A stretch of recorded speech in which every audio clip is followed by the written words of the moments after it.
By late 1944, US forces in the Pacific are within striking distance of the Japanese-occupied Philippines. The islands are vital for the Japanese as they provide war materials and a link to the oil supplies in the Dutch East Indies. In summer, US commanders finally resolved their debates about where to attack and confirmed General Douglas MacArthur's plan for seizing the Filipino island of Mindanao before moving on to capture Leyte. MacArthur understands capturing Japanese-occupied islands will increase the pressure to also liberate the capital, Manila. For MacArthur, it's also about personal prestige, since he publicly promised to return to the Philippines after retreating in 1942. Supporting air attacks from Admiral William Halsey's Task Force 38 eliminate around 500 Japanese land-based aircraft and reveal minimal enemy resistance in the Mindanao area. In early September, Halsey recommends bringing forward the Leyte invasion originally scheduled for December, and the Joint Chiefs of Staff agree. However, the rapid shift in planning creates problems. The invasion fleet will be protected by the 7th Fleet's older battleships and light escort carriers. With the coming monsoon season preventing the use of land-based airfields, MacArthur insists Halsey's Task Force 38 provide additional air support. US Pacific Fleet Commander Chester Nimitz agrees, but also orders Halsey to go over to the attack if an opportunity arises. In case opportunity for destruction of major portion of the enemy fleet is offered or can be created, such destruction becomes the primary task. MacArthur, who has vetoed direct communication between 3rd Fleet and his 7th Fleet, is unaware of this. Meanwhile, the Japanese are also developing their own strategy based around the Philippines. They call their plan Show 1 or Victory 1. Many Japanese commanders know the name is optimistic, since recent defeats have sapped Japanese naval strength, especially aircraft and experienced pilots. Still, they do have formidable Yamato-class battleships as well as destroyers capable of long-range torpedo attacks. But the Japanese combined fleet is dwarfed by the US 3rd and 7th Fleets, which have 34 fleet and escort carriers, while other considerations limit planning. Continued rivalry between the Japanese Army and Navy means that planning is mostly separate, despite Show 1's reliance on Army-controlled land-based aircraft. The Japanese expect the US to attack the Philippines, but they're not certain. So they develop separate plans for other islands like Formosa and station part of the combined fleet at Linga Roads. It's a secure location, but 2,500 kilometers from Leyte and 3,000 from Formosa. A lack of fuel at other bases means the Navy cannot refuel after departing Brunei, so it can only sail once it's sure of the US target. This means it'll take several days before the Japanese fleet will arrive, so it's unlikely to catch any invasion force during the landings. Despite these issues, attacking the US invasion fleet is still the objective. By October, Japanese Commander Admiral Soimu Toyoda is confident the US will target Leyte. He splits his combined fleet into 3 major formations.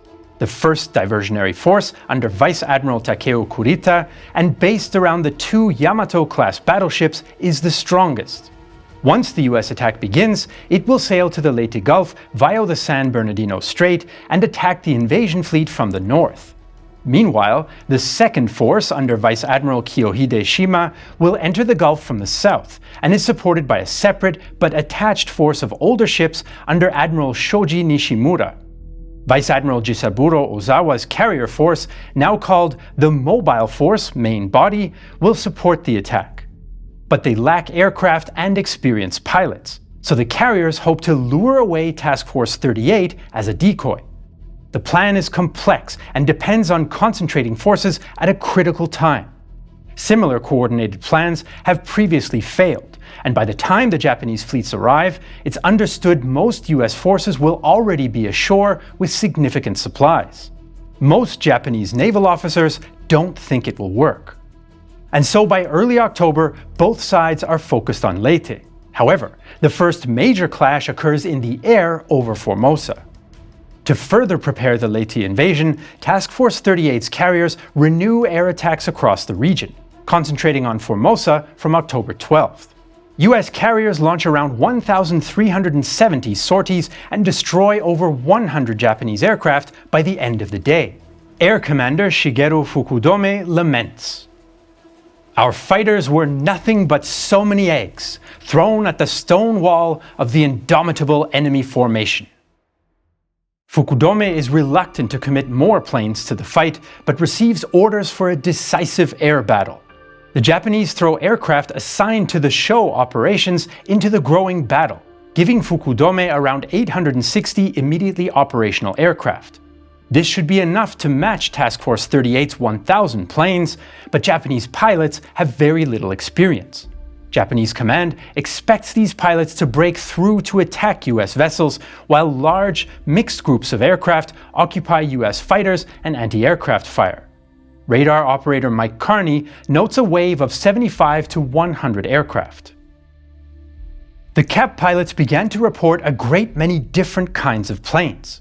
In other words, this was not a homogeneous, well-integrated tactical outfit, but it was very much a heterogeneous air mob coming up there, composed of all kinds of damn things. In the ensuing melee, the Americans shoot down or chase away most Japanese aircraft.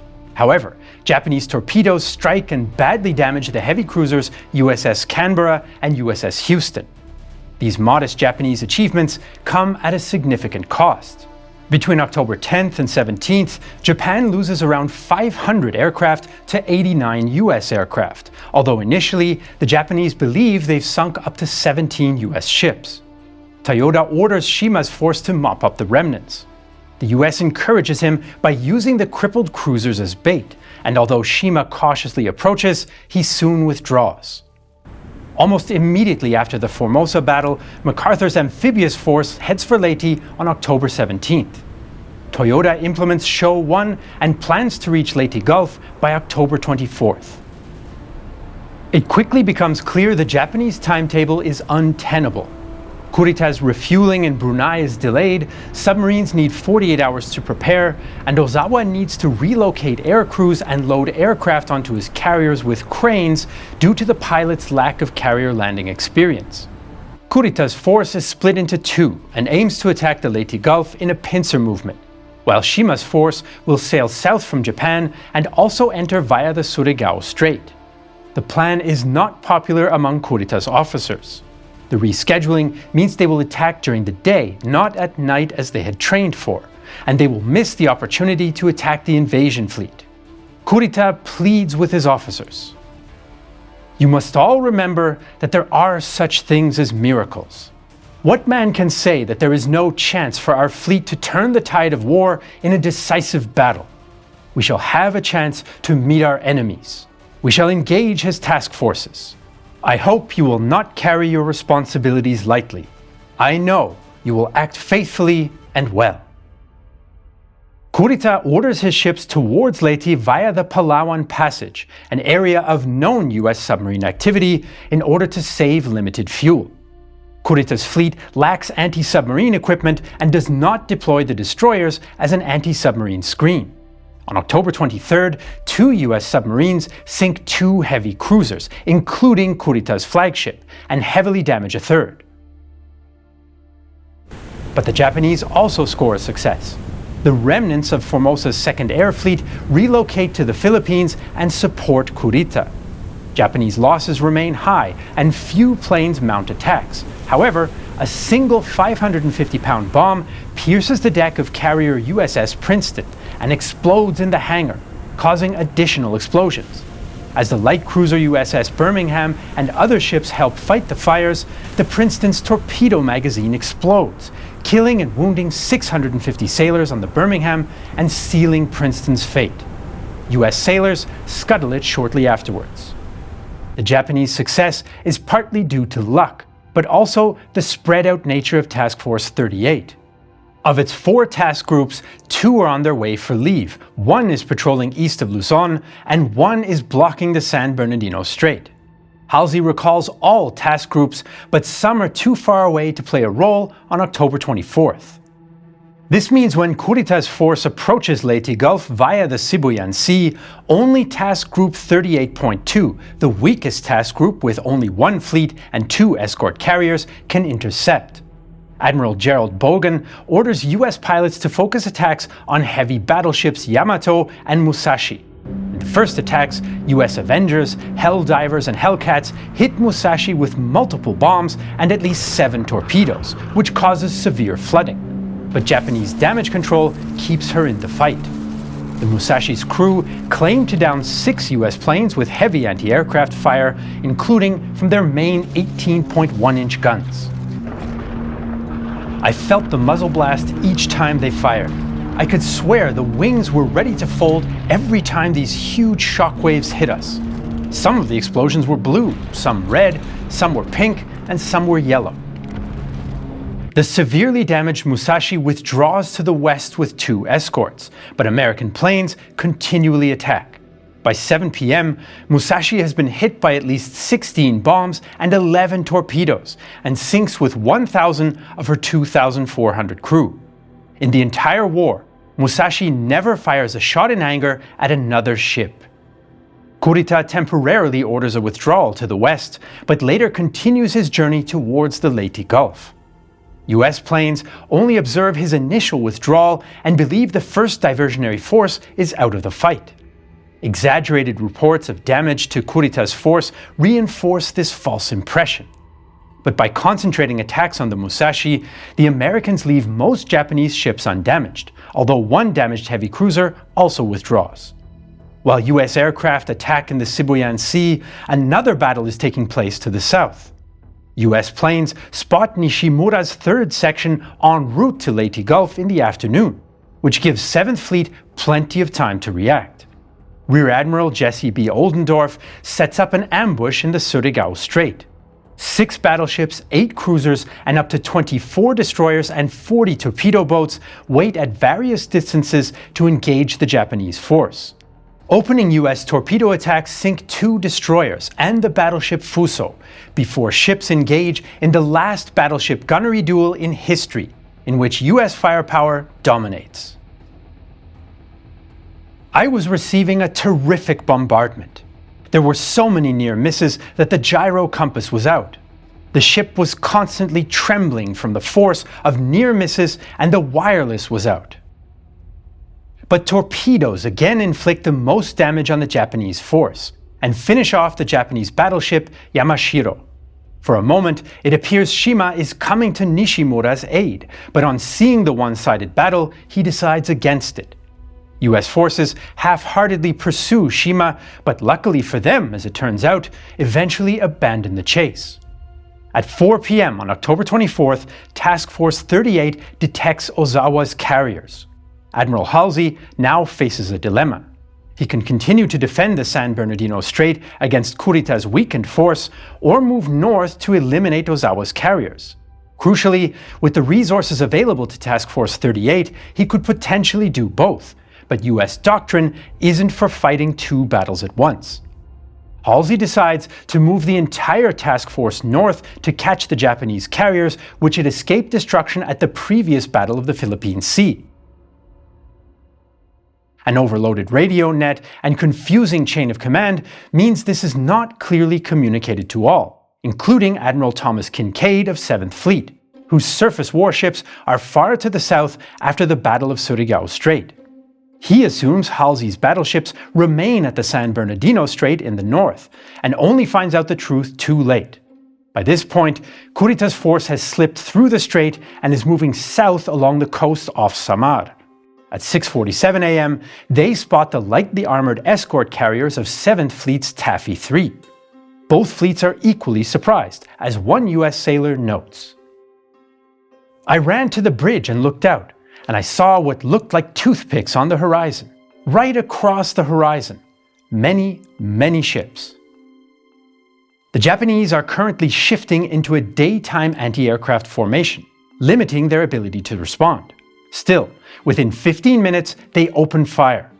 Kurita believes he is facing heavier American fleet carriers and wants to smash their decks before they can launch aircraft, so his attack is rushed and uncoordinated. This is the first time a Japanese surface ship has ever fired on a US carrier. Meanwhile, Taffy 3 commander Rear Admiral Clifton Sprague reacts decisively.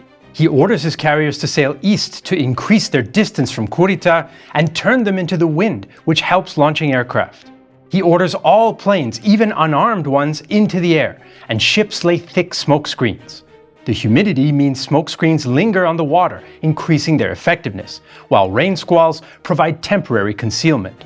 Aircraft from nearby Taffy 2 scramble to help Taffy 3.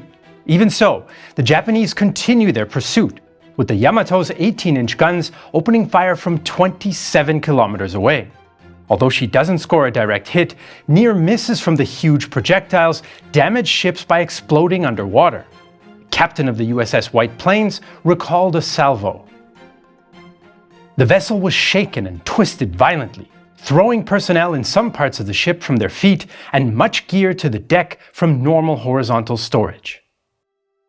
Many Japanese shells have been mixed with dye to create colorful shell splashes to help Japanese gunnery. As shells start to fall uncomfortably close, Sprague orders 3 destroyers to charge the Japanese. The US destroyers are completely outmatched, but the attack scores a torpedo hit on a Japanese cruiser and knocks it out of the battle. But other torpedoes miss, and the destroyers come under heavy Japanese fire.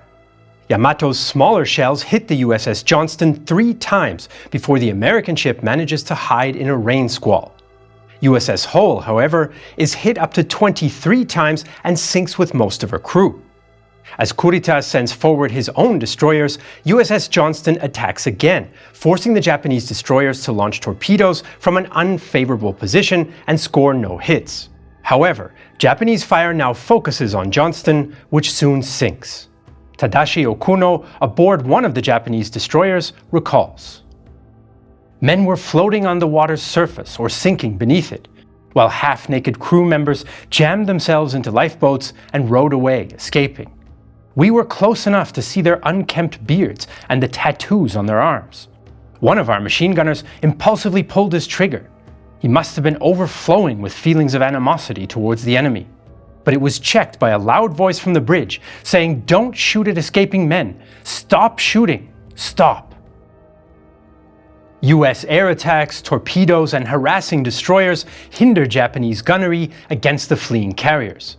Even when Japanese shells do hit, the US carriers are so lightly armored that armor-piercing shells sometimes pass through without exploding. Still, the carriers are taking damage. Yamato indirectly hits USS Gambia Bay, forcing it to fall behind and take fire from other Japanese ships. It eventually capsizes and sinks. But the Japanese also lose vessels.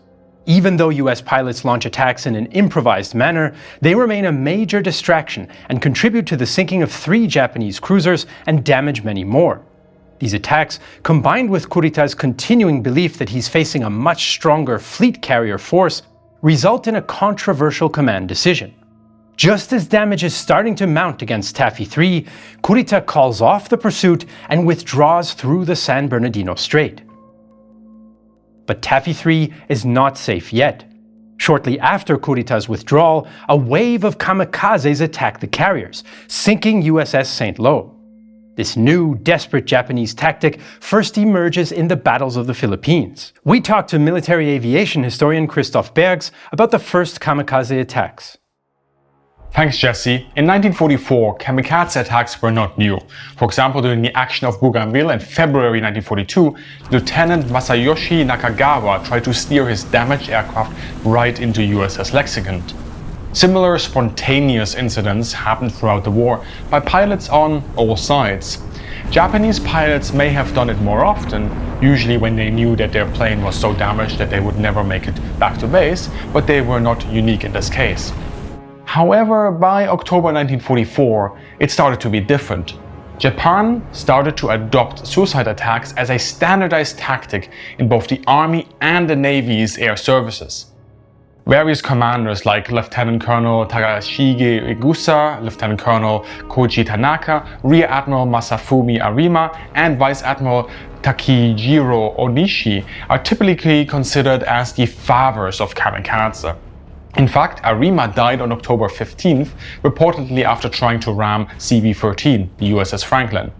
Onishi, although he was initially opposed to kamikaze, then used Arima's attack to start ordering Japanese squadrons to commit suicide attacks in the Philippines. And the reason for this was a simple cost-benefit analysis. The Japanese air units in the Philippines were under intense pressure, and it was unlikely that they would hold out for long before everything was lost in those islands. So when Onishi toured the first units, he frankly explained to them that they were going to die soon anyway, and kamikaze gave them a chance to inflict higher losses. And soon, the first kamikaze attacks were ordered against Allied ships. These attacks surprised the Allies during the Philippines campaign.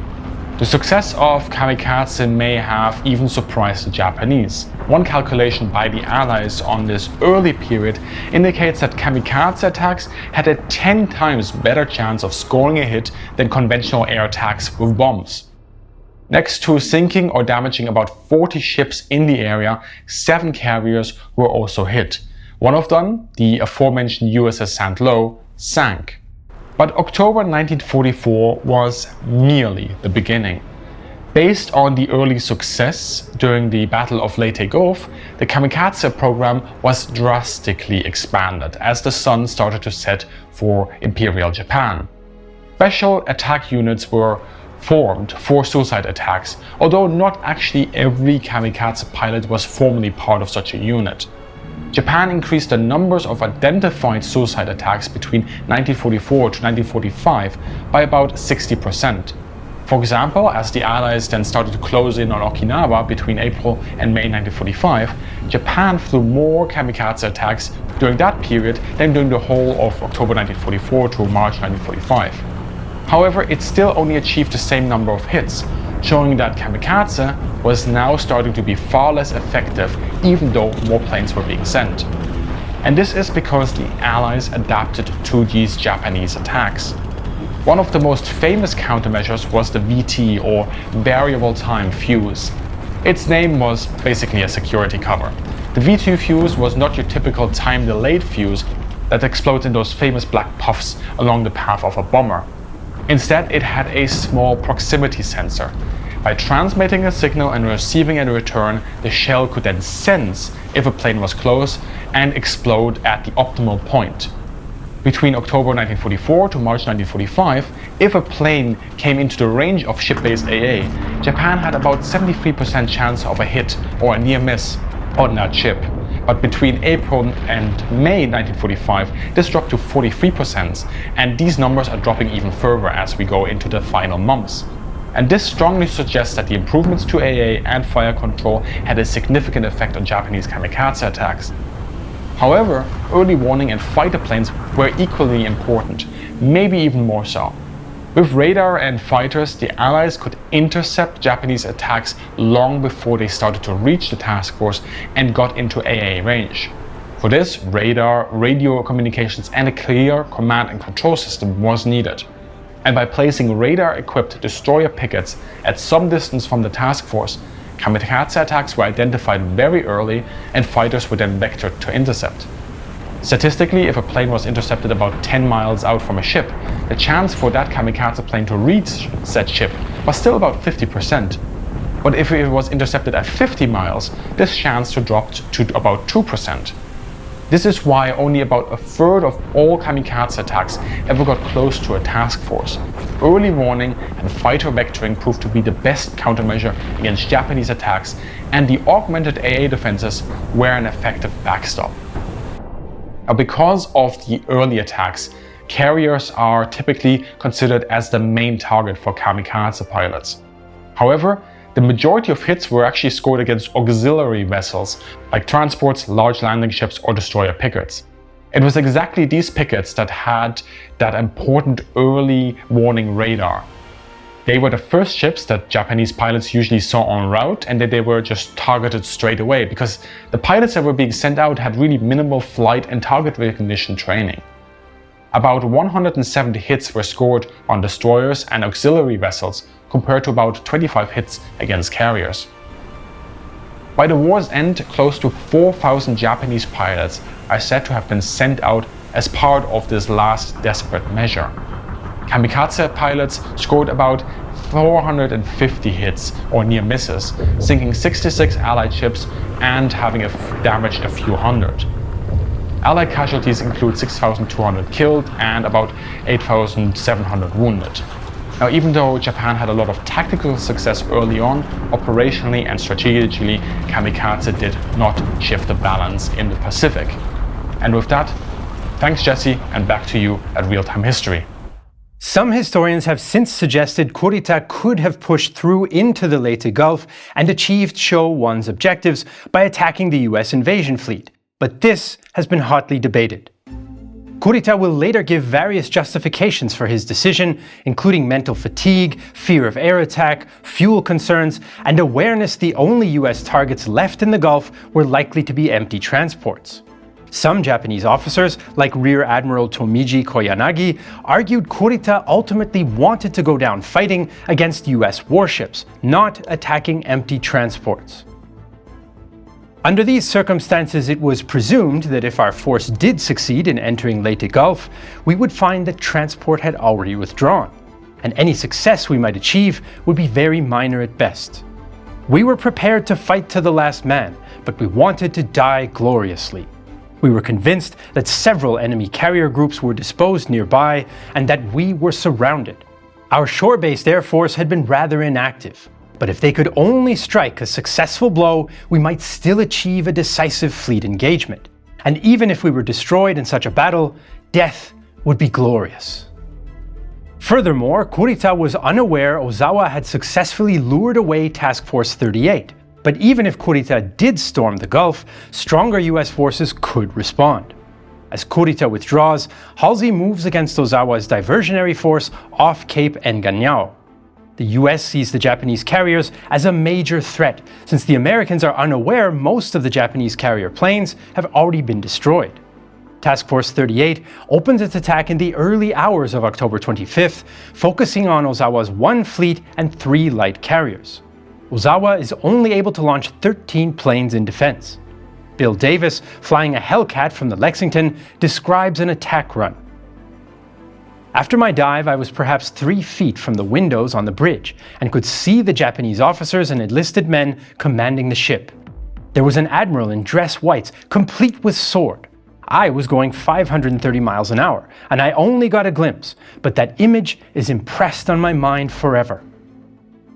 In a well-coordinated attack, US planes hit the Zuikaku with armor-piercing bombs and 6 torpedoes. Listing 21 degrees, the crew assembles on the flight deck, where the captain gives a final address and the crew lowers the ensign. Only then does the captain order the crew to abandon ship, and she sinks shortly afterwards. By the afternoon, US planes sink 1 destroyer and 3 of the 4 Japanese carriers, crippling the 4th. But despite launching the largest carrier air attack of the war with 527 sorties, the final results are slightly disappointing for the Americans. Japanese maneuvering and heavy anti-aircraft fire limit US accuracy, and pilot fatigue sets in. When desperate calls for reinforcement reach Halsey from 7th Fleet further south, he's unable to finish the battle with his fast battleships. After turning around, his ships then also move too slowly to catch Kurita's force, although they do sink a straggling destroyer. The battle off Cape Enganyao marks the end of major combat operations in the Battle of Leyte Gulf, the largest naval battle in history. The battle's scale and the fact that it happens in parallel to the land battles for Leyte mean historians struggle to define where and when it starts and finishes, which means casualty figures also vary. US naval casualties are often listed as 473 killed, 1,110 missing, and 1,220 wounded. These numbers do not include an additional 1,750 American POWs killed when a US submarine sinks the Japanese prisoner ship Arisan Maru on October 24th. Japanese losses are around 13,000 killed. In terms of ships, the US lose 11 of the 300 ships involved in the battle, while the Japanese lose 28 of 69 ships assigned to Show 1. On the surface, the Battle of Leyte Gulf seems like a major US victory, but some have questioned whether the US could have achieved even more with fewer losses. Many observers point to Admiral Halsey's conduct and personality. His critics accuse him of blindly taking the Japanese bait and giving the Japanese their only reasonable chance of success in the Leyte Gulf, even though some of his intelligence officers advised against it. Although Halsey was popular with the public, he had strained relationships with his superiors and colleagues. He likely knew his career was waning compared to others like Admirals Raymond and Mark Mitscher, and perhaps sought a decisive victory to improve his standing at the expense of defending the Gulf. His defenders argue it's unfair to judge Halsey on information known only after the battle, and add that Nimitz had ordered him to concentrate on carriers if they revealed themselves. US intelligence regarding Japanese positions and overall strategy was poor, and communications were unreliable. When Halsey headed north, he believed Kurita's force was decimated and posed no serious threat. As it seemed childish to me to guard statically San Bernardino Strait, I concentrated TF-38 during the night and steamed north to attack the Japanese carriers at dawn. I believed that Kurita's force had been so heavily damaged in the Sibuyan Sea that it could no longer be considered a serious menace to 7th Fleet. The whole US force also struggled with a convoluted and fragmented command structure as a result of coordinating two previously separate commands and managing the egos of commanders like MacArthur and Halsey. Even so, the Battle of Leyte Gulf was a clear US victory, and Japanese commanders like Admiral Matome Ugaki admit it. The enemy cleaned up the sea thoroughly, leaving nothing, with the feeling of a victor disposing of the remnant of the defeated enemy. We also had times like that some time ago. The defeat did not come as a surprise for many Japanese naval officers. Confidence in Show 1 was low before the battle, and historians have since argued the Japanese strategy had no chance of success, even if everything went according to plan. Some commanders attempted to frame the battle as dying with honor. Please give the combined fleet the chance to bloom as flowers of death. This is the Navy's earnest request. But even this goal was almost impossible. The Japanese fleets departed so late there was no chance of catching the US invasion armada during the landings. The best Japanese commanders could hope for were empty transports or obsolete invasion escort vessels, hardly worth the loss of the Imperial Japanese Navy. The idea of a decisive battle against the US was a leftover of pre-war thinking and ignored the vast disparity in strength, especially naval air power. Kurita may have had a chance to attack into the Gulf following his engagement with Taffy III, but he lacked any means to influence the battle on land, which was the objective of Show 1 in the first place. Still, defeat at sea did not automatically lead to the fall of the Philippines. As the naval battle raged, so did MacArthur's land campaign to finally fulfill his 1942 promise. But the liberation of the Philippines from Japanese control would be a long, bitter, and costly fight. As the Americans inched ever closer to the Japanese main islands, so did the Allies on Nazi Germany and Europe. In early 1945, the US, Britain, and France were ready to cross the Rhine River, and the Soviets stood at the banks of the Oder River to strike at Berlin. If you want to learn more about the battles of the Rhine and Berlin, we produced two massive documentaries about them. If you want to learn more about the Battle of Berlin, you should check out our 4.5-hour, 18-part documentary series, 16 Days in Berlin. Covering the entire battle day by day with detailed maps, animations, expert interviews, and more, 16 Days in Berlin is the most detailed documentary about this battle ever produced. If you want to learn more about the last set-piece battle of World War II on the Western Front, the Battle of the Rhine, you should check out our 3-hour, 5-part documentary series, Rhineland 45. Covering the entire battle from the Dutch border until the final crossing of the Rhine with detailed maps, animations, expert interviews, and more, Rhineland 45 is one of the most detailed documentaries about this often overlooked battle. With our uncompromising portrayal using authentic combat footage, we couldn't upload it to YouTube because of their advertising guidelines. So where can you watch Rhineland 45? On Nebula, a streaming service we're building together with other creators where we don't have to worry about advertising guidelines or the almighty algorithm. Nebula is available in 4K resolution in your browser, on your smartphone, smart TV, or streaming box like Apple TV or Roku. If you go to nebula.tv/realtimehistory, you can watch 16 Days in Berlin, our other original documentaries, Rhineland 45 and Red Adams, as well as a host of other smart creators, and all that for just $36 for an entire year. Right now, you can also get the Nebula Lifetime membership. Pay once and get access to everything Nebula has to offer for as long as you and Nebula exist. The lifetime membership allows us to invest in more original content and improve the platform for everyone. 1/3 of your lifetime membership will also support us at Real-Time History directly. We want to thank Christoph for his help with this episode. If you want to learn more about the Pacific War, check out our documentaries about the battles of Saipan and Peleliu. If you're watching this documentary on Patreon or Nebula, thank you so much for the support. We couldn't do it without you. I'm Jesse Alexander, and this is a production of Real-Time History, the only history channel that doesn't believe in miracles.